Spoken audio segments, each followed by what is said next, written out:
Next topic है हमारा young Bengal movement and Henry Vivian Derozio. तो अगर हम लोग लेट 20s की बात करें या फिर अर्ली 30s की बात करें, तो लेट 20s और अर्ली 30s के टाइम में एक रेडिकल इंटेलेक्चुअल ट्रेंड आया है बंगाल के यूथ के अमंग। हम देखें तो जो बंगाल का यूथ था वहाँ पर एक रेडिकल और इंटेलेक्चुअल ट्रेंड के अंदर देखा गया वहाँ के यूथ में, which came to be known as young Bengal movement. तो इसी कारण जो था इस इंटेलेक्चुअल और रेडिकल ट्रेंड की वजह से जो मूवमेंट चला इसे यंग बंगाल मूवमेंट कहा गया है।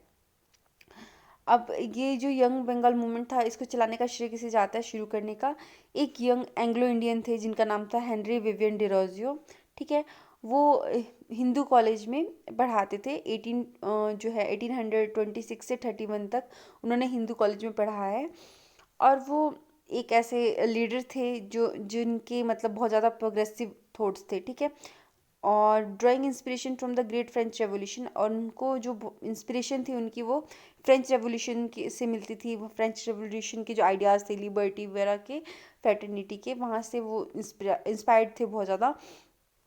और साथ ही साथ जो डेरोजियो थे, हेनरी विवियन डेरोजियो, वो अपने मतलब जो भी उनके छात्र होते थे, पीपल्स होते थे, उनको वो फ्री एंड रैशनली थिंक करने के लिए इनक्रेज करते थे, इंस्पायर करते थे कि आप फ्रीली सोचिए, रैशनली सोचिए, और क्वेश्चन ऑल अथॉरिटी की जो भी अथॉरिटीज़ हैं उनके सामने क्वेश्चंस रखिए, लिबर्टी से प्यार कीजिए, इक्वलिटी, फ्रीडम, ये सब आइडियाज़ को वो सपोर्ट करते थे और अपने जो छात्र थे उनको भी इन सब आइडियाज़ के प्रति जागरूक करते थे। और अपोज डिकेडेंट कस्टम्स, जो भी मतलब खोखले कस्टम्स थे उनको इन्होंने बहुत स्ट्रांगली अपोज किया है। एंड ट्रेडिशंस को भी, जो भी पुराने ऐसे ट्रेडिशंस थे जो सिर्फ हम लोग फॉलो करते जा रहे थे, उसके रैशनैलिटी, उसका बेस, या फिर उसको हम क्वेश्चन ही नहीं कर रहे थे। डेरोजियंस आल्सो सपोर्टेड वुमेन राइट्स। जो डेरोजियंस थे मतलब हेनरी विवियन डेरोजियो को फॉलो करने वाले को डेरोजियंस कहा जाता था। उन्होंने वुमेन राइट्स को और एजुकेशन को भी सपोर्ट किया है। और हम लोग जो डेरोजियो थे, हेनरी विवियन डेरोजियो, उनको क्या कहा गया है, first nationalist poet of modern India, इस नाम से भी जानते हैं हम लोग इन्हें, first nationalist poet of modern India, first nationalist poet of modern India. The Derozians however failed to have a long term impact, इनका भी कोई लॉन्ग टर्म इम्पैक्ट नहीं रहा है।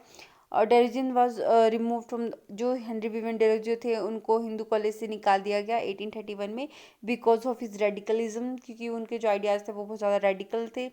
The main reason for their limited success was prevailing social condition at that time. क्योंकि उनके जो failure का मेन रीज़न क्या था कि जो भी कंडीशंस उस वक्त चल रही थी हमारे समाज में, जिस कारण जो उनके रेडिकल आइडियाज़ थे वो इस लायक नहीं थे, या फिर सोसाइटी इस लायक नहीं थी कि वो उसको फॉलो कर सके उन रेडिकल आइडियाज़ को, which are not ripe for the adoption of radical ideas. की जो सोसाइटी थी वो इस तरह से परिपक्व नहीं थी कि वो रेडिकल आइडियाज़ को अपने में एब्जॉर्ब कर सके, अडोप्ट कर सके।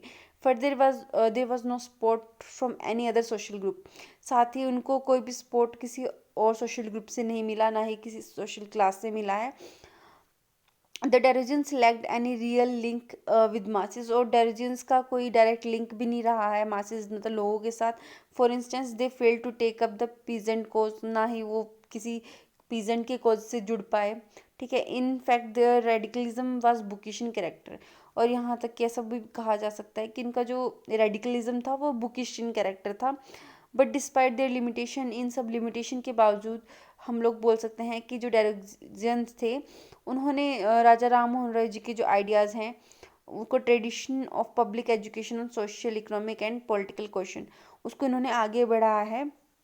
जो राजा राम मोहन जी का ट्रेडिशन था public education on social economic and political question पर, मतलब इन सब क्वेश्चंस पर जो उनका मतलब एजुकेशन फैलाई है, उन्होंने लोगों को जागरूक किया है। For instance they demand induction of Indians in higher grades of services, जैसे डेरोजियंस की एक मांग थी कि जो आप इंडियंस हैं उनको भी इंड्यूस कीजिए हाई ग्रेड्स सर्विसेज में, उनको भी लगाइए, इंडियंस को भी जॉब दीजिए हाई ग्रेड्स वाली, जहाँ पर जो हायर पोजीशंस हैं उन पर। प्रोटेक्शन ऑफ रियोट्स फ्रॉम ओप्रेसिव जमींदार, जो भी रियोट्स होते थे उनको भी ओप्रेसिव जमींदार से बचाया जाए। Better treatment of Indian labour abroad in British colonies, और जो ब्रिटिश कॉलोनीज़ में इंडियन लेबर है उसके साथ बेटर ट्रीटमेंट किया जाए, अच्छा व्यवहार किया जाए। बोला है कि रिवीजन ऑफ कंपनीज चार्टर, जो कंपनी के चार्टर है उसका भी रिवीजन हो, जो उनको अधिकार दिए गए हैं। Freedom of press and trial by jury, कि प्रेस को फ्रीडम मिले और जूरी से जो है ट्रायल जो होते हैं वो जूरी से होने चाहिए। लेटर जो Surendra Nath Banerjee was to describe the Derozian as, Surendra Nath Banerjee जो हैं उन्होंने डेरिजन्स को परिभाषित किया है कैसे, the pioneers of the modern civilisation of Bengal, the conscript fathers of our race whose virtues will excite veneration and whose failings will be treated with gentlest consideration। तो ये जो थॉट है डेरिजन्स के लिए था सुरेंद्र नाथ बनर्जी का। इसके बाद हम पढ़ेंगे ईश्वरचंद विद्यासागर जी के बारे में अपने नेक्स्ट टॉपिक में।